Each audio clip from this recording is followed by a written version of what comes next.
What's up, humans and robots? Welcome back to another episode of Zactically Speaking. I am your host, Zach, and today we're inside.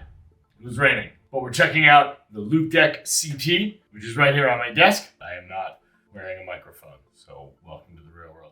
Alright, so we're going to tap to open Premiere, which if it wasn't open already, it would open it, but in this case, that is a run action that you can set up inside of Loupedeck that I have on the system. So if I go back out to Finder here, and then I hit Open Premiere, then it will switch into Premiere, and then it'll automatically switch the profile and workspaces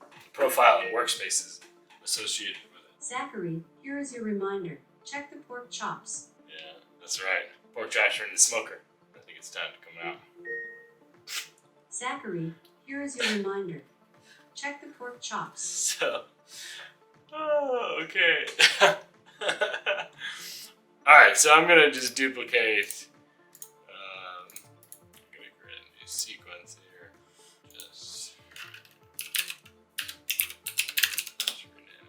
alright, so now I have, so now I've got this clip here. So first off, the first thing I want to do is I'm going to want to zoom in on the clip so I can see the audio. And then if I switch workspaces to color to audio, then I can actually change the audio height from here. I thought I could. Okay.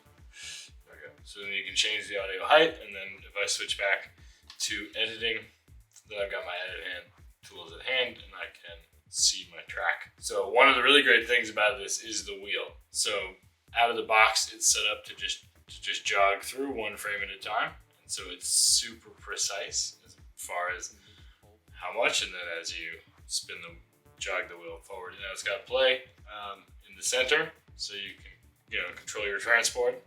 You can go in and out to markers.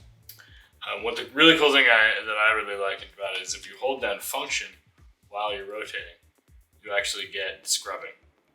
So as you rotate this, you're scrubbing with audio. So this is really useful if you're trying to find spots with audio or trying to scrub through things and listen for stuff.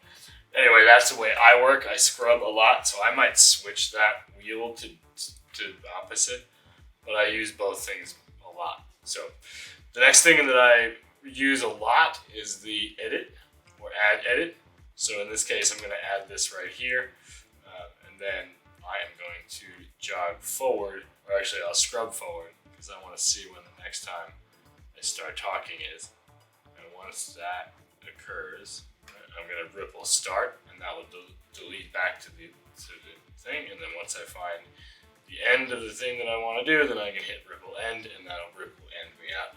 That alone has saved me just a ridiculous amount of time. And then you can also ripple delete. So if I go back here and I add another edit, and I want to get rid of this center clip, then I can ripple delete, and then I can zoom back out and look at my final piece if I want.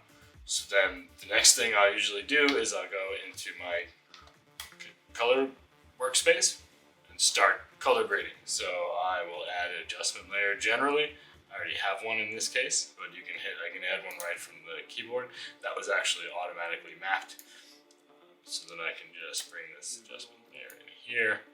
And then from this control, I can access all the different lumetri controls. So I can go into my color wheels, and I can go shadows, and then I can adjust the shadows inside of lumetri just by using this jog wheel.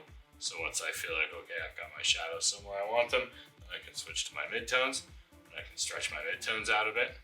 And once I feel like I'm there, then I can bring my highlights back down from where they're not clipping anymore, ride them right around 90, maybe bring my mids a little bit back up.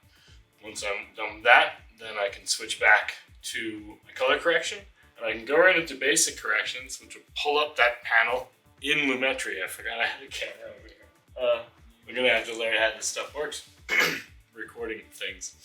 So now that I feel like, okay, I've got my scopes and my color wheels, my shadows, midtones, and highlights adjusted there, then I will go back into basic corrections.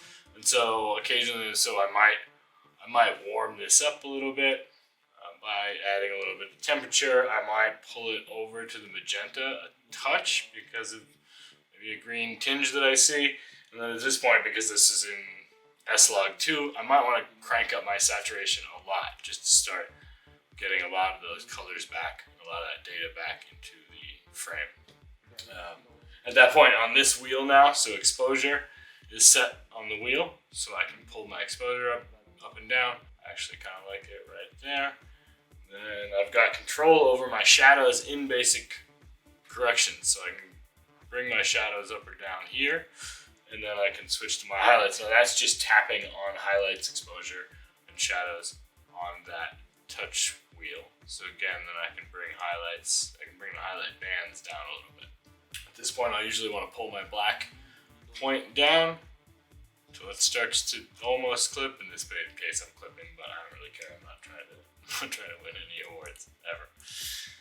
And then I'll also see if I want to add some more whites back to bring a little more bounce to this. And then that's generally what I'll do. And then at that point, I will switch to my audio controls. Now this section I haven't quite sorted yet, but then I'll go in and this has a bunch of controls for audio stuff, so you can add keyframes and things like that. One of the things I forgot to show you is the operation of this workspace.